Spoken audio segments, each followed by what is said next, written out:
Welcome everyone to our webinar today, focusing on Bak Looks Back. What an extraordinary opportunity this has been to have the artist still here at 90 and willing and able to curate an exhibition of small paintings, drawings, works on paper that actually go back to 1946.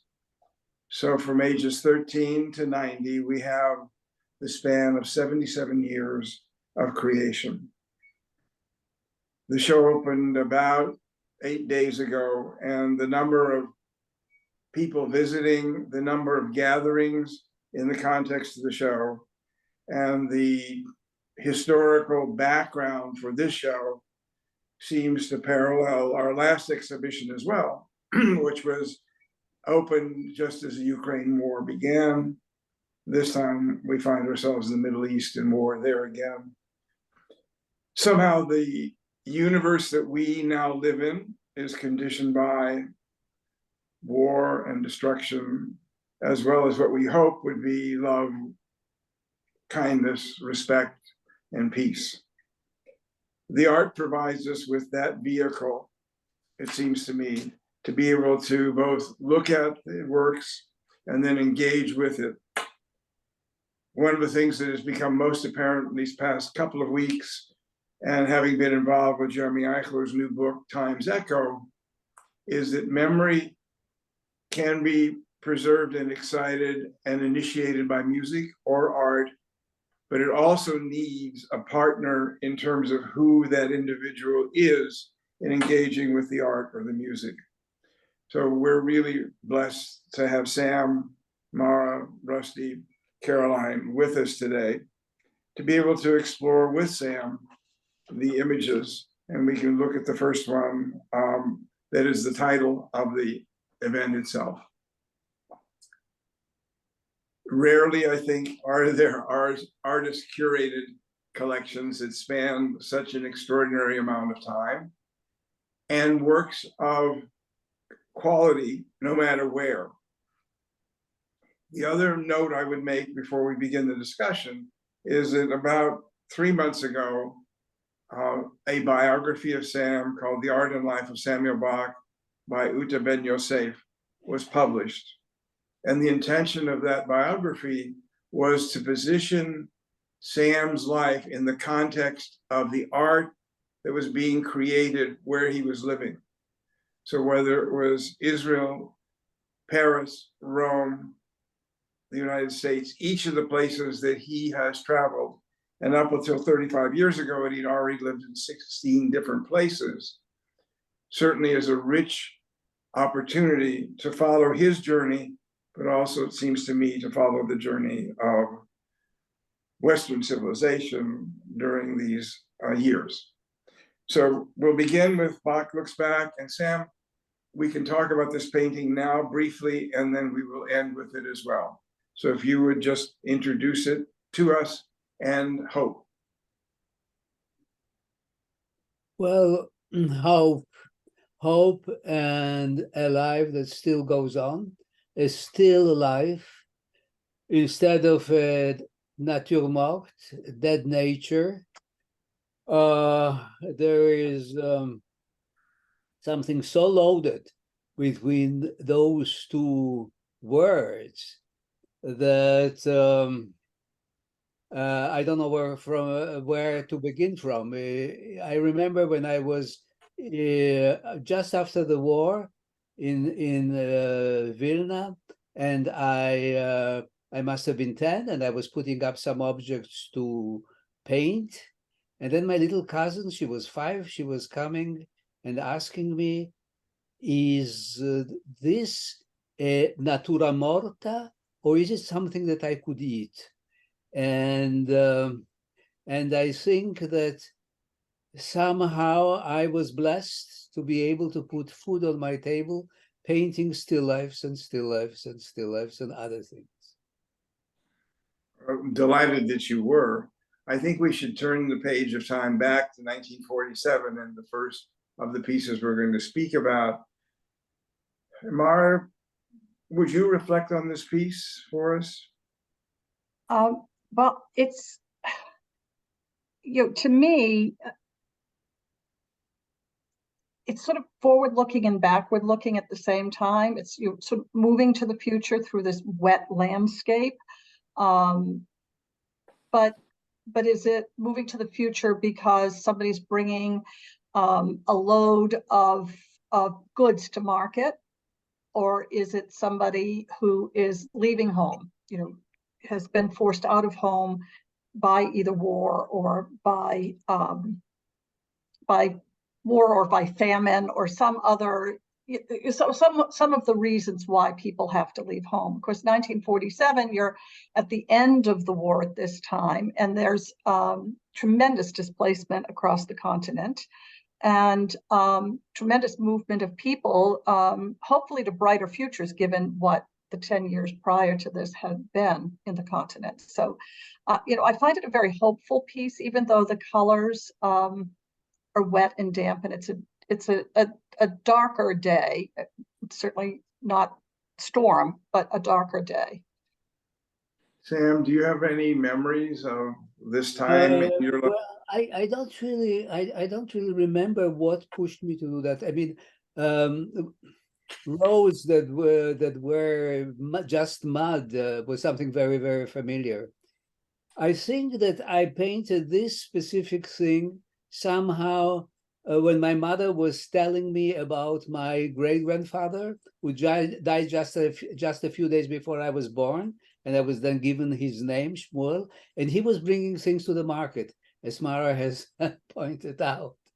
So this is more the bringing the things to the market than going to look for a better future. Well, I must say that when I think of the enormous displacement of the people that I have witnessed after the war, people moved not so much because they looked for a better future, they looked simply because they moved simply because they were chased away.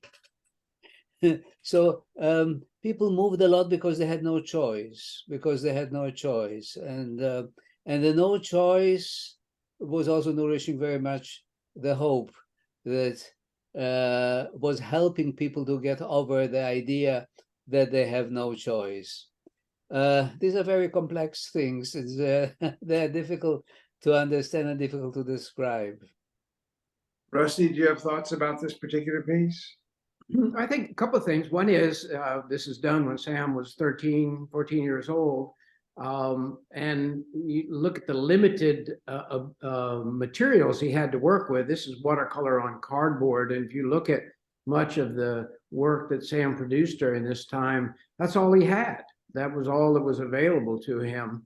The other thing is there's all the elements of what will become wonderful skies. Skies become a very important part of Sam's work. And already at age 13, 14, he's filling in, but on the other hand, there's this whole sense of this work as it funnels down the road. I mean, it becomes a little claustrophobic in a way, like you're being sort of maybe pushed into a tunnel. So there's an emotionality as well as a physicality to this that, speaks of where Sam will be in the future. It's a lovely, lovely painting, certainly far beyond what you'd expect from someone in that age group. Sam, would you talk a little about Dr. Leo Stroll and his relationship to you, and also providing it with some of the materials you were able to use? Well, Leo Stroll was an officer of UNRWA in the DP camp, and he was a very sweet man. I think he made his PhD in Columbia University, and he was, I think then, a professor of sociology, medical sociology. He wrote a book that is called something about mental health in the city or something like that. And it became a very important research of mental health issues in Manhattan. He took an enormous interest in this lady and her little boy, mainly in the little boy, and he immediately a few days after I came to the camp, invited me to his room and made me a Rorschach test. And then I looked at such strange images. They looked like butterfly stains, and then some images about which I had to tell stories and so on. I was really amazed by this man. And then later, he told my mother, well, you know, I think your boy is a genius. And my mother said, Piff, I need this American professor to tell me that my son is a genius. She already knew it. Then she also told me, you know, every Jewish child is a genius. You should know that when you hear people speaking about you. Okay, so but Leo Stroll asked his wife then, or his future wife, his fiancée, in Manhattan, to buy some paints and brushes for this little boy in the DP camp. And she sent them with American Army services, and they arrived very quickly to me within a few days via air. And I was able to pick up the brushes. I even received oil paint, and I painted my very first oil painting in Landsberg.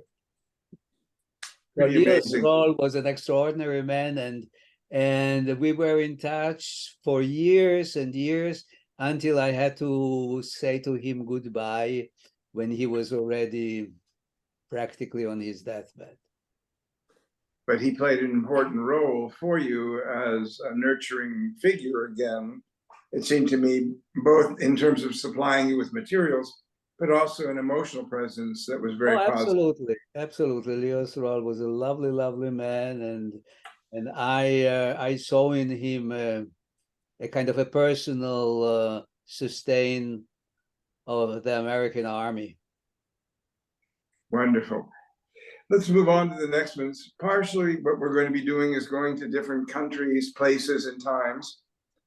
In 47, 46, 47, 48, Sam and his mother went to Landsberg DP camp in Germany, then immigrated at one point sort of illegally, and then eventually they thought they were going to Palestine and got to Israel in 48.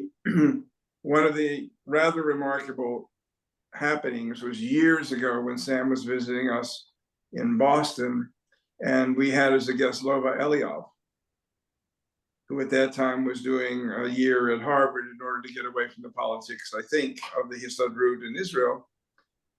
And then Sam, maybe you'll tell the rest of the story and where you'd actually met Lova long before. Yes, well, I cannot really. I wanted to speak something about these paintings. Okay, you can do both, but let me just finish the story so it'll be easier. Lova was the captain of the ship.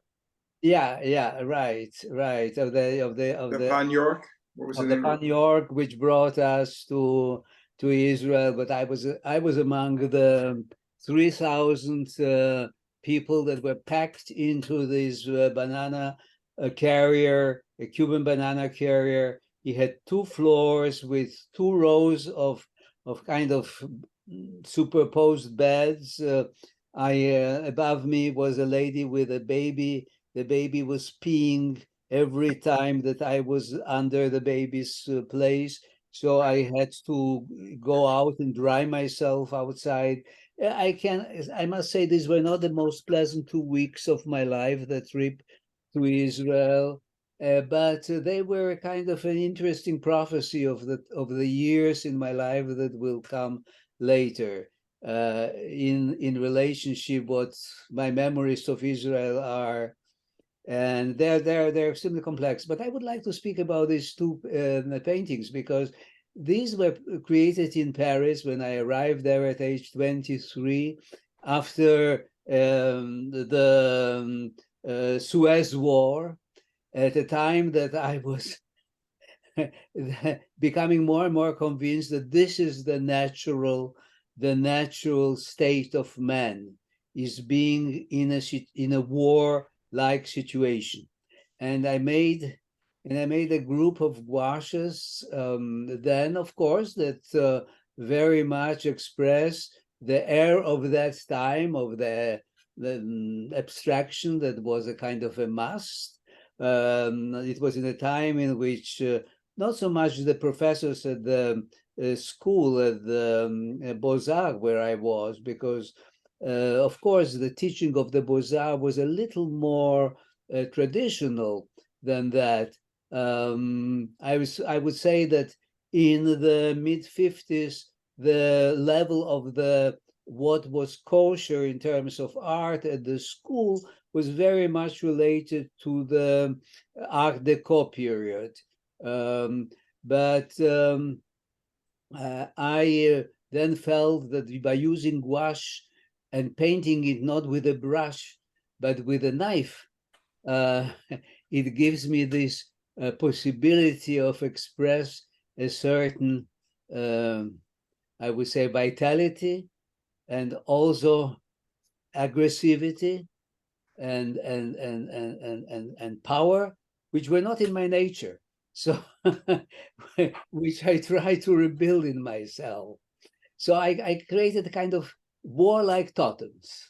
Warlike totems. I saw them as kind of warlike machines, warlike totems. And I must say that I followed very much the air of the time, painting paintings that were more or less on the, I would say, on the level of what was until 64, 65 was then the right way for a young painter to paint. And this just represents me then.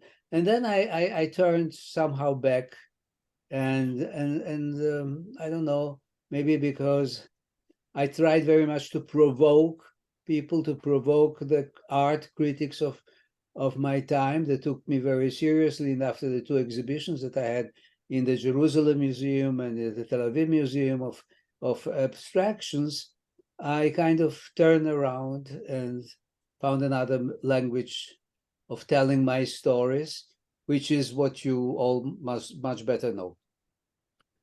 Mara, I'd love for you to respond to these as simple works of art. Well, I love how muscular they are. I'm also, when I think of these as gouache, when I first looked at them, I just assumed they were oil on paper, because that palette knife, that scraping away the additive and the subtractive, I wish I could point at things on the screen so people could see what I'm talking about exactly.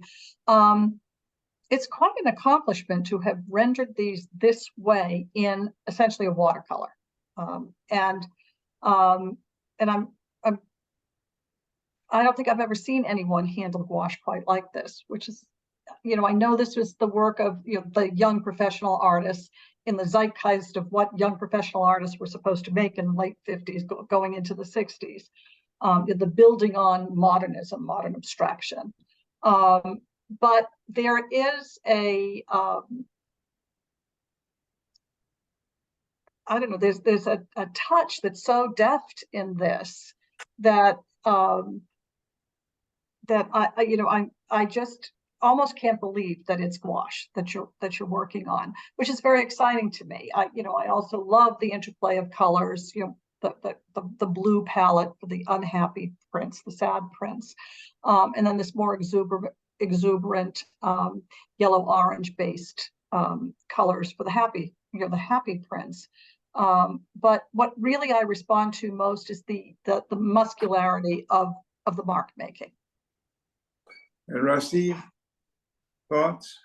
I would reiterate that sense of muscular. I get a sense of held tension in these, as though there might explode or unravel. It's almost like a spring brought tight because of the way the palette has created the curves, and the blue especially, and then the orange reddish has triangles that are in it, which makes it more angular. But mostly just the tension in it is it's wonderful. It's a wonderful capturing of a feeling of motion without actual, something that represents motion. This just exudes energy and motion to me.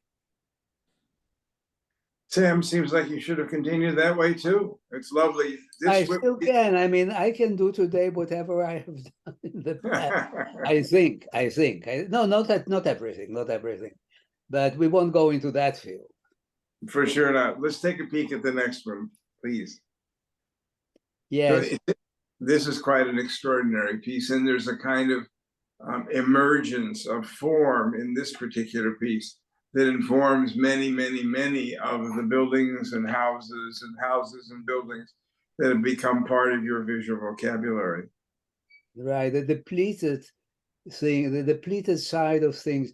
I must say that I was in terms of how time destroys things slowly and gently. This was already done when I was living in Italy, and all these buildings with the peeling facades, with the peeling of time. There was something absolutely wonderful for me, used to see homes that were bombed, homes that were destroyed by a terrible violence. And then I thought how all these things kind of interrelate, and I thought then of the homes made of paper, homes made of some very fragile things, and then painted, and then the painting starting to fall apart in itself, as if it was already buried underground.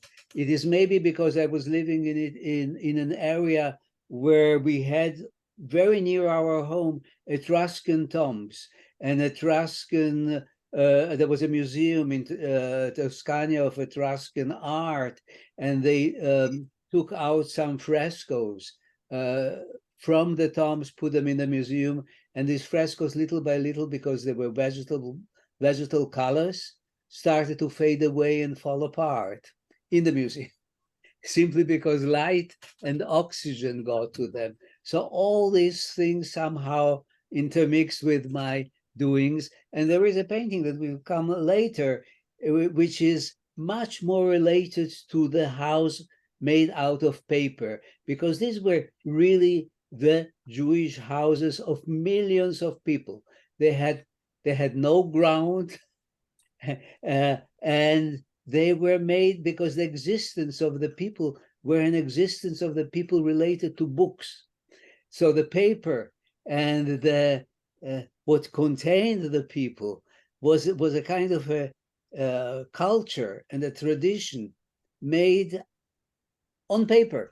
So I don't know if I explained myself well, but there was a certain fragility to the existence of the Jews.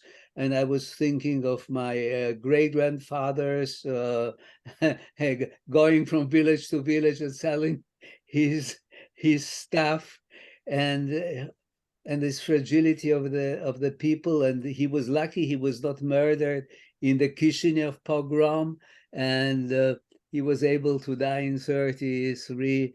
I think on August 9th or 10th, just 3 days before I was born.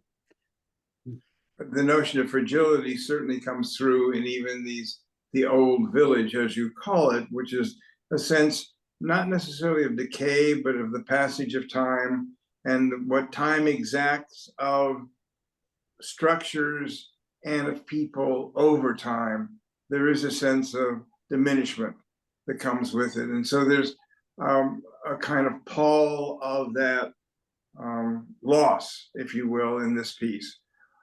Mara, your thoughts about it? Well, in addition to the physicality, of living in an ancient village with the stucco peeling and the scars of war still visible, what this also evokes for me is how the passage of time and memories start to fade. The stories of my grandfather or my grandmother and the houses that they lived, or even the houses that I lived, that I might have kept those stories alive for a niece or a nephew, or even a great niece or nephew if I, attain a wonderful age. but that the stories of all those people who have lived in all those houses fade. And it's sort of, you've got a couple of houses in this piece sort of stacked on top of each other, like the stories are stacked on top of each other. But then in the background, you almost have the shadow of two houses that are fading from memory more than fading from place. For me, the two house outlines at the top that could even be sky. So it's sort of decay on a metaphysical level as well as a physical level for me. Rusty, thoughts? Just that I would reiterate that as well, that there's this sort of transition between two things, an existing, well-defined, formative home or homes, and then this sort of degeneration, loss, very vague in a way. And I sort of like this because it's a transition piece for me to watch how Sam will very shortly start making very definitive forms of homes. And this particular work doesn't really imply human destruction the way much of the later work will. This is almost a natural aging, evolutionary.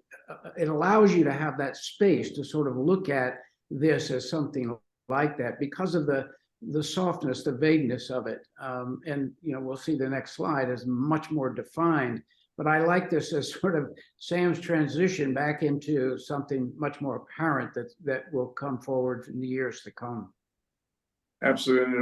This is, I think, well presented in the biography that Uta wrote. So you see the forms beginning to emerge out of the abstractions, nonetheless textural and with great mastery. I think there, in this particular show, there are also collage pieces. And you see, and I was thinking about it as I was wandering through the show with people this morning, there is and probably incorrectly said, an ease of transition from moment to moment, from movement to movement, to visual idea to visual idea.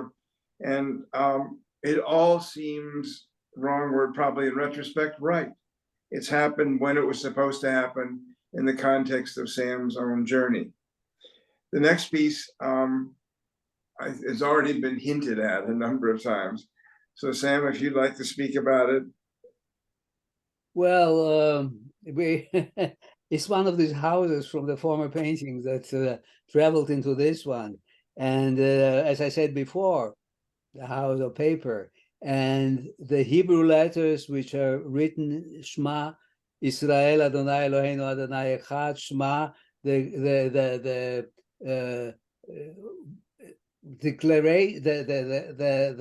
words that every Jew is supposed to say in moments of great distress or even before he dies, and the words that were said by so many people before they were executed in front of the mass graves by the Nazis, were Shema Israel.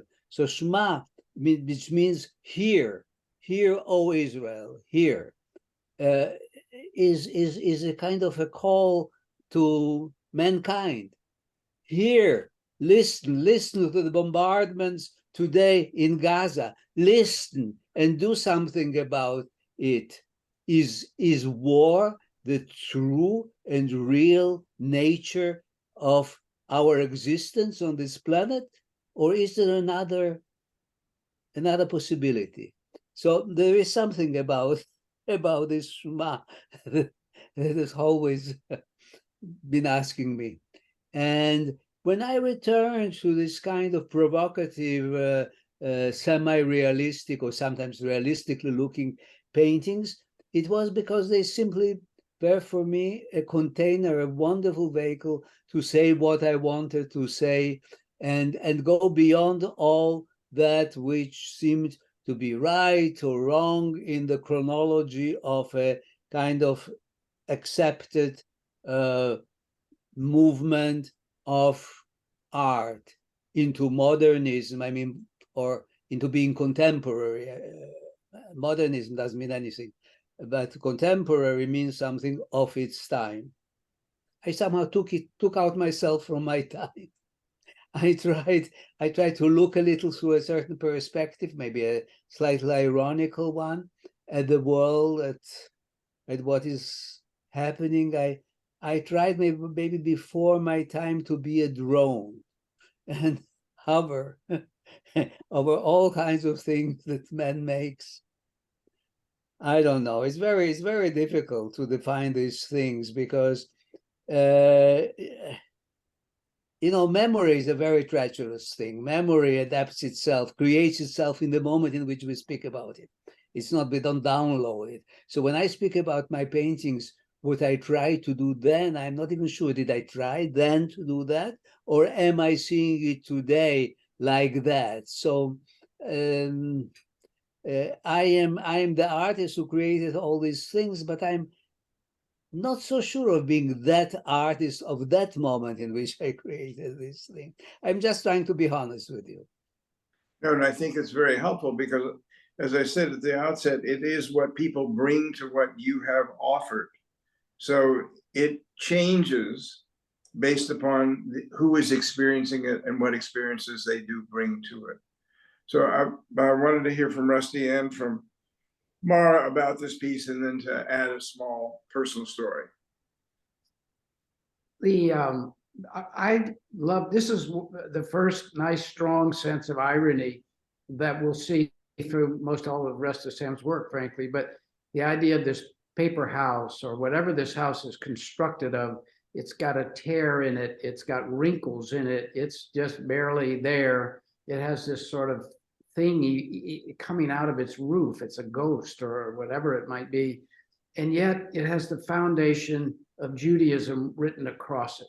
So Shema Israel is as Sam said, it's a basic foundation, a repeated declaration on this very tenuous, folded, fragile, if you will, home. So there's this potential religious foundation with this obviously very fragile human element, and they're in juxtaposition. And it's that rub, it's that makes us think. That's the beauty so much that I get from Sam's work, is that by putting these two things together, it's like poetry. You take two words that don't belong together, and suddenly out of the association comes a thought process. And that's what I get from this image. Mara? Well, what I find curious about this is, this is a house made out of a page from a prayer book of some kind. And if it were just a flat sheet of paper, it would have crumpled under the weight of this landscape or flown across the landscape. But because it's embodied in a home and the prayer comes out of home, somehow the three-dimensionality of this paper house that's been folded and placed in space, in a landscape, in a kind of desolate landscape with a darkening sky or lowering sky.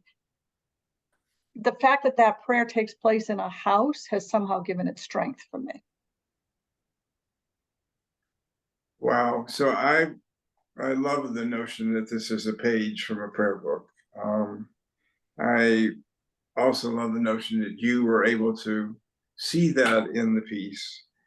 During the event in the gallery, I think on Thursday night, we hosted an organization called Israel Aid.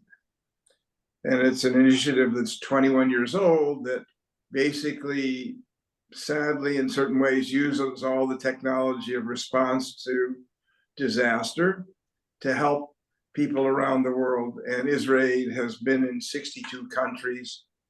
One of the major differences in terms of disaster response is that their stay is a minimum of 5 years, not 5 months. They're not there just for the photo op and the beginning of the repair, but they really create the knowledge, technology, and infrastructure to totally repair what has been destroyed. And so as this event was going on, the painting I was looking at was Shema. And not only does it mean hear, but it is a call to be attentive, pay attention. And it also appears in the Schoenberg piece that Jeremy writes about the survivor of the Warsaw Ghetto. So this kind of both affirmation and attention calling elevates our ability to be present for what is going on in our world. In addition to which, seeing it on the screen now, the emitting shadows, smoke, whatever is coming out of the house is really the first time I've seen it. There's a luminosity that it has on the screen that I don't remember having seen as I was looking at it. But Mara, thank you so much for the notion of a sheet of a prayer book. Sam has developed over the years, as many of you may know, a visual vocabulary, and we're going to turn to the next piece, which is certainly one of his often referred to pieces. Sam, if you can talk a bit about formation. Well, this is part of a series of paintings in which I took up chess, the game of war, and I've already spoke of war, and I think that war is a natural thing, but chess intrigued me very much, first of all, because my stepfather was a great chess master, and he tried to teach me chess, and then I realized that I'll never learn chess to play the way he did it completely mentally. He did not need the figures or a chessboard. But beyond that, chess is a game that has a lot of rules. The chessboard is very clearly defined, while in life things are very, very different. And the games that are being played are so much depending on circumstances and unforeseen events that we never know where it will end. And this group here of partly wounded and falling apart pawns, or soldiers, if you want, are struck by some stones of an intifada.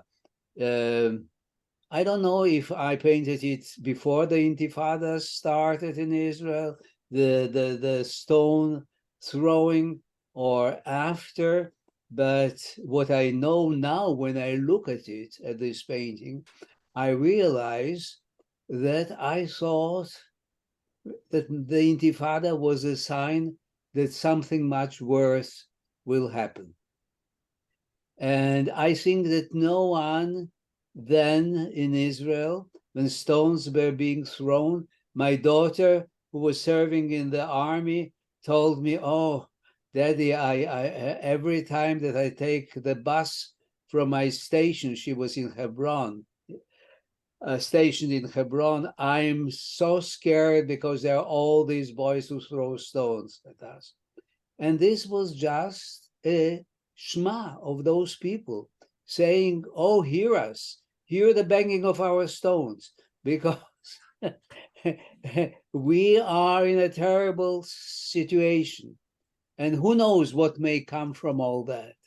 Today we know what may come from all that. And it's a sad painting for me to look at. And at the same time, I think it's really a fine painting. The composition is good. The things are well disposed. The shapes are well organized. So there is a formation, a visual formation in this painting, which works. There is rhythm, there is movement. I don't know. I mean, I'm speaking about myself as if it was a painting by somebody else. I think it's very nice of you to have at least blessed yourself with the capacity to maybe be a good artist. Let's look at the next thing, Rusty. No, not that, sorry. Let's look. Sorry, I didn't mean that. I wanted your response to this. Well, again, Sam has mentioned there are quite a number of chess pieces, and chess pieces. What you'll notice in almost every one of them is that the chessboard is never whole. It's always broken in pieces, rearranged in some way. There's frequently a hierarchy. The pawns usually are getting killed, and king and queen may be resting somewhere quite separate from all that. And what Sam just said reminds me of the conversation that's going on to some extent now in Israel about, well, what are we going to do? What will the plans be? you know, the two-state, whatever it may be. And there's all the plans and all the thoughts, theoretically, they go down on a map somewhere, and yet all the destruction, the people that are dying on both sides, is the reality of the stones breaking up these ponds. So this is nothing, this continues to be a relevant image of what, when people decide that they're going to engage in war and kill one another, that no plans mean much of anything. Ultimately, it's on the ground level, this is what happens. Mara? Well, I don't think I can add anything to that. I mean, given the last several weeks in Israel, given the last year and a half in Ukraine, the people, the pawns, the general infantry, so from citizen to general infantry, they're the ones that are bearing the brunt of all the generals in the world, and the politicos in the world. And so, you know, to me, this is incredibly poignant, done in 1990, but it could be a stand-in for the plight of the people on the ground and the GIs in the trenches for any war at any time. So Brother Thomas had this wonderful quote, artists are the discoverers and the custodians of the unlooked for they see beyond, yet they stay the course. So whether this was done in 1990 or was done today, the reality of the ongoing tragedy of our human condition and our inability to let others alone certainly becomes very present and very painful. Chess is, at least in my experience of presenting Sam's work, one of the more accessible entry points into his ability to enable us to at least engage with the world in which we are living. It's one of the miracles, I think, of art itself when it is at its best, as we'll look at in the next piece, how Sam uses art as a means of memory in this case, with his study for Kristallnacht. So Sam, if you could speak both about, I think, this piece, memory and Kristallnacht, I would appreciate it. Well, I think this is one of the paintings which expressly speaks of the Holocaust. The Holocaust became a very important, I would say, background of my entire production. Although I always tell people I am not a Holocaust painter.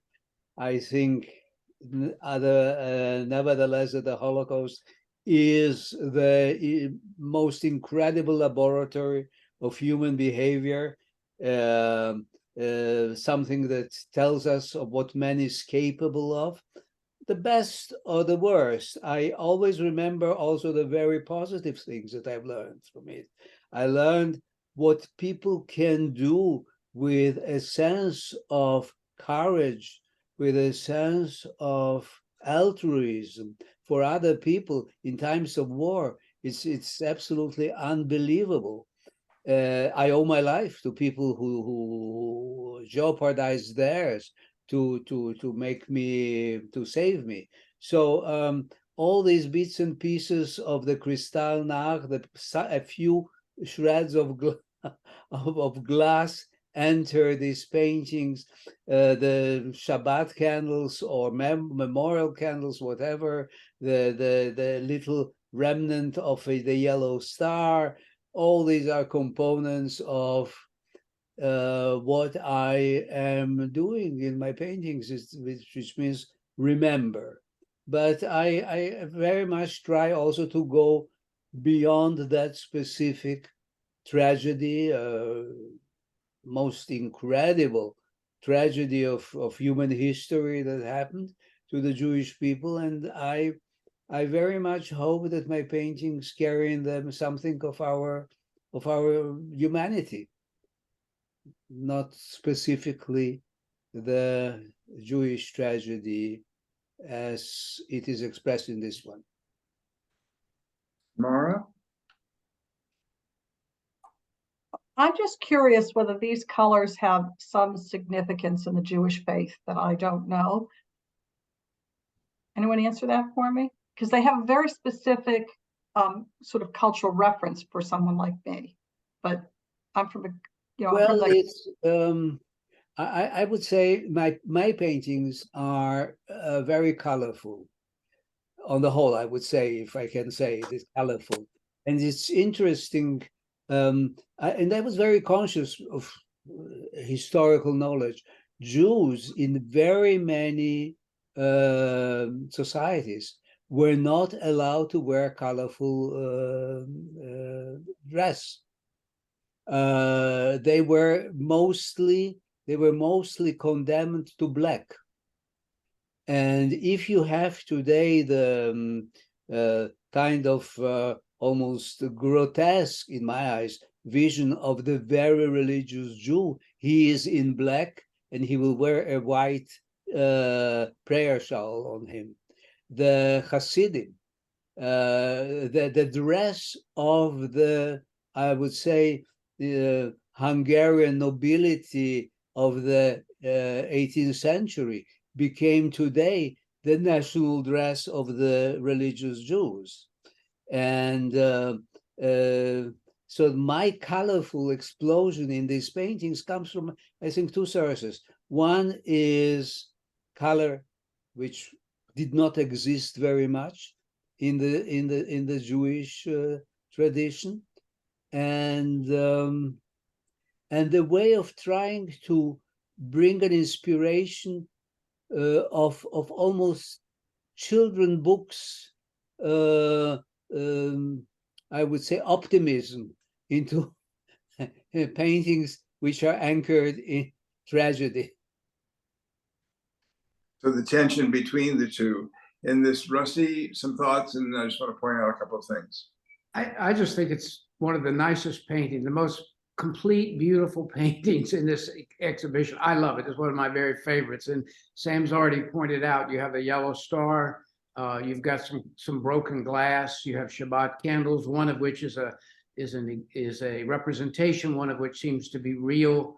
They're the two smoke that look like crematoria smoke, which are frequently they're two, because they're frequently two Shabbat candles. And yet there's sort of the candle in the front, which is carved in stone in a way, which says, this is something that goes on for a long time. There are double stripes on the right, sort of talus colors that might represent something like that. And yet there's a bullet hole in the red. And Sam's red will not infrequently relate to blood in a way. It's not always exact, but there's sort of that element to it sometimes. And yet there's this wonderful bottle and cup, which is part of a still life almost. I mean, this could almost be sitting on a table, so it may be a still life, and all of those elements are in this. And again, the thought process, the proximity of these images to one another just brings up many, many thoughts that I think are important for us to resolve.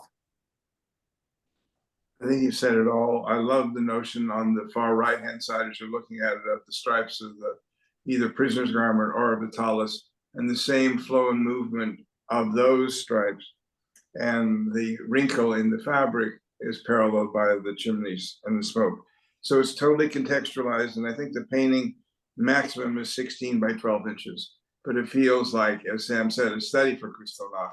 It could be 4 feet by 8 feet, and it would have an extraordinarily added impact, but it certainly does on the screen now. Now to one of your, well, I can't say favorite images, Sam, but certainly pears have been apparent in your work for some period of time. And so if you'd speak a little about them, I know that you've spoken a lot about them in the past, written a lot about them, but I think each time I'm confronted with one of your pear paintings, it appears to be different. So your turn. Well, it appears to be different also every time. Different in the sense that when I look at it, I just wonder how I would paint this painting today. So, and I would do it a little differently. But this is how I painted all these paintings so many times, because every time it was, like a photographer who makes of the same event several clicks. I have always this idea of clicking my inner vision from different places, but I was very much impressed by still when I was living in Italy, I started to do paintings which had something of that, or drawings which had something of that. Specific one is thinking of how, I'm sorry, how man tries to create a monument to himself. And you have this little pair in this kind of big temple, and there is something almost of a megalomania. And at the same time, you can see it differently. I look at it and I say, oh my. So in this pair, if we put it apart, we will find the real thing inside. Like, somebody, a psychologist, trying to get into the soul of the person or whatever in order to treat it in some way. And there's a staircase that leads to that inner content of this temple. So, I mean, I think if I go on speaking about pairs, we will never let anyone say anything more in this program. So let me stop here. Apparently, Mara, you're up. Well, I actually have a lot of art that has pairs in it. I think it's just the most beautiful form, shape. It also reminds me of a woman's body, like her back and her buttocks. And so there's something very, curvaceous and wonderful about a pair. There's something, whether you have a Basque pair or an Anjou pair, there's something luscious. It can be soft and wet. It can be crunchy, and there's just something luscious about a pair. But then you have something called a sanctuary W. I'm not quite sure what the W stands for, but it's a sanctuary. So yes, something has been built. A temple form has been built for this living, beautiful object, this very special object. So do we build a sanctuary that's hardened, in this case, in ruins on top of it to protect something that's precious and innate to ourselves? To all civilizations, whether they're crumbling and they've gone before us, all the peoples who have gone before us who are no longer a people, the Maya, the Inca, as a civilization, although bloodlines have continued, is there something in these sanctuaries that holds the actual fruit of that person? So there are sort of psychological, physical, and metaphysical levels of having the real thing inside the temple and the temple crumbling. I think you could just go on with this idea forever. We don't have that much time. Rusty? Just briefly, I think many of Sam's pair paintings are paintings with pairs. The pair is where you can find some hope. It may be damaged. It may be showing something happening to a people or to a family or to a whole society, but it is also sort of where the hope lies when there's lots of destruction around. So I always enjoy, having worked in infertility as a physician for many years, I have one of Sam's paintings where the pairs just keep multiplying, coming out of one another, and there's just lots and lots of pairs, and it's one of my favorites. But it's, again, the idea that the pair carries with it maybe the future, maybe fertility, maybe other things, and adds hope to many of the paintings that have otherwise a lot of very difficult destruction around them. Agreed. I would just point out a couple of things, one of which is the generative force of the pair itself, the shape of the womb, which you've mentioned already. I would also indicate, as we're looking at these pieces, both the ones we've looked at, the ones we will look at soon, how important it is to be able to render the texture of the surface of every aspect of the painting so that it appears to be real. And the viewer then is confronted with the reality of the painting itself and contrast that with what we think is reality. So the reality on the canvas is what continues to engage us in a series of questions about the meaning of our lives now, as it has been and maybe as it could be. And yet it's oil on canvas. So the combination of remaining alert to the reality of the questions that the painter of questions continues to ask us, at the same time appreciating it as a wonderful painting. So let's move on to the little boy of Warsaw under Sam's aegis, probably 120 versions of the little boy in different materials, different ways. Sam, if you'd speak specifically about this one, please. Well, the boy of Warsaw, with one of the most known photographs of the destruction of the ghetto of Warsaw. I was amazed when I saw this little boy, because he looked exactly the way I looked at that very same time. I was more or less the same age, and somehow I identified it with 1.5 million of Jewish children that were killed in the Holocaust, and of whom I had the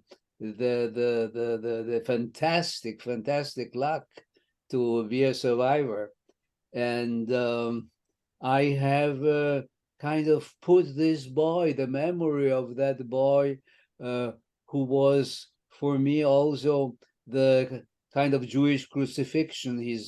Both his hands bear nails, and they have a kind of stigmata emblem in them.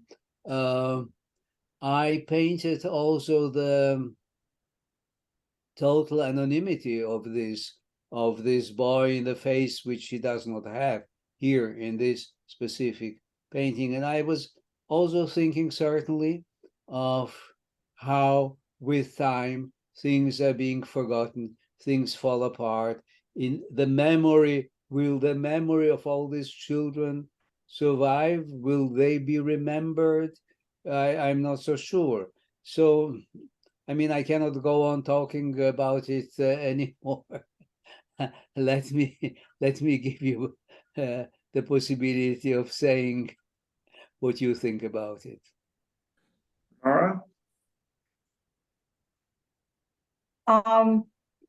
Well, the minute that this child is coming out of this place of destruction, that he in this case, or any child, can walk forward into the future despite what happened to 6 million Jews and 10 million people in the Holocaust. The fact that they can move forward in the future, and this child, whether it was Samuel, who becomes an artist, who also has children and grandchildren, or it's just a child who moves forward, they get to a place of safety, they have children, they bring children up in their faith, the faith continues, that from the ashes, despite over and over and over again in the Jewish people's history, people trying to destroy a religion, to destroy a people, from the ashes is all about hope. That the religion and the people in this young boy's life are moving forward despite what happened. They are from the ashes. Rusty? Well, I sort of felt like the boy was getting maybe drawn into the stone, i.e., rather than coming forward, he may be getting erased. I felt like what Sam was saying. It certainly goes either way. I mean, we're just looking at it that way. I would point out one of the things that Sam does in this painting and many others is the chimney that's in the background has smoke, and the smoke turns to stone. And there's some wonderful recent paintings that Sam has done representing smoke becoming stone, and what is the etiology almost of stone out of smoke kind of thing, which fills the background. But there's the blue, which is, some people would call it Israeli blue. So there's references there. There's a yellow star over the head. There's a little bit of a star on the right-hand side. So there's lots of things to sort of orient you in a way. But the question, sort of like the ghetto painting, is the ghetto getting buried or is it getting opened up? And in this boy, is he coming forward out of it, or is he being taken in, turned to stone, i.e. being lost as a memory? So the quote of Brother Thomas's that I like very much is, memory is more permanent than matter. Here Sam provides us with the matter, namely the texture, the form, the place, the stone. And it really is up to us in terms of the continuation of memory in relation to these forms, to these images, to these ideas, and to these questions. So we're going to end with where we began, which is the painting with a clear background. And as many of you may know, Sam titles the paintings when they're done, which means that there is not an intentionality when you begin to illustrate an idea, rather to look at the work when it's completed and then assign to it a title which can be either ironic, can be somewhat helpful, or can totally misdirect you.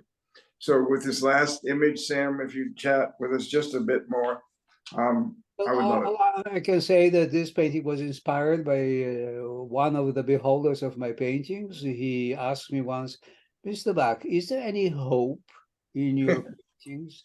And I thought, well, I will paint paintings where there is hope, where there is evidently hope, and I can point out the H, the O, the P, and the E.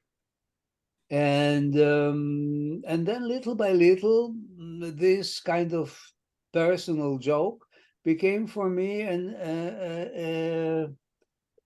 important enterprise. And also I started to realize how very complex that thing of hope is, because I actually understand hope in very many different terms. It can be sometimes a matter of sheer denial, and it is not a very positive thing, because then it means that we expose ourselves to a great disappointment. And then hope is also a vehicle, a very important thing. Is the gas in our car, is what pushes us forward. It's so with time, it became a very serious thing for me to speak in terms of hope, and how necessary hope is, and how the people who had hope, who had not lost hope, wherever they were, in all times of history, in Ukraine or in Israel or in Africa or in South America, the people who had hope, they were the ones who had better chances to survive. So even patients who are given a very bad prognosis, if they have hope, they have better chances to survive. So hope is a very, very important thing. We must work on it. So I was working on these paintings, putting into them hope. Lovely. Mara? Well, the duality of hope that you just spoke of, I just keep thinking there's the sugar spoon, and then there's the lemon, there's the sweet, and there's the tart, the sour and the sweet. And because it's a domestic setting, it's a cup of tea for me, because there's lemon on the table as well as the sugar, so it's a cup of tea. The hope around the kitchen table, the hope of two friends sharing a cup of tea, the hope of 3 cups of tea in Afghanistan that we've read about, the hospitality of a cup of tea, even in a war-torn place. Coming down to 1 cup of shared tea for me gives me hope. Rusty? That would be the Japanese tea ceremony as well. I love, this is a beautiful painting. If you come to the gallery, it's gorgeous, and it sort of lights up the little corner of the room that it's in. Further, the idea that having hope the ability to have hope is somewhat predicated on what your life has been prior to whatever the damaging event may be. And Sam's family that was so kind to him and to one another, and how integrated they were, and that always had to do with, and Sam represents it as teacups and saucers and all that type of thing. It, to me, sort of says that foundation is partly what allows an individual to have hope in the very worst of circumstances. The other thing is just simply that Sam he's worked both in hope and in still life English language, as opposed to Hebrew. So we look back to the early, 2002, 2006, there's more Hebrew letters. And it's not that he doesn't use them now, but it was interesting that it's very clearly spelled out for people to see, both with still life in in a series and hope in another, in English in this case, and for whatever that means. But again, just a wonderful painting. So let us conclude with a couple of notes, one of which is that last evening I was able to be with Professor Lawrence Langer. Larry and Sam have been partners, and the volume of Larry's essays is called An Unimaginable Partnership. I think neither one of them had the sense in 1995 when they came together that Larry would be writing essay after essay after essay into Sam's work, and each time elevating Sam and his work because of Larry's thoughtful understanding of and writing about the work. So that now is available also as an ebook, along with the Art and Life of Samuel Bak, which I'm very pleased with, meaning that it's accessible financially to anyone and everyone. So it's not a commercial announcement, it's rather an invitation to extend your own understanding and appreciation for and questions around Sam's work.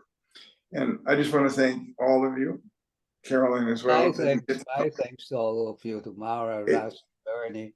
It's wonderful when I see that people look at paintings and react, because this is what makes paintings alive. A painting that is not being seen is dead, doesn't exist.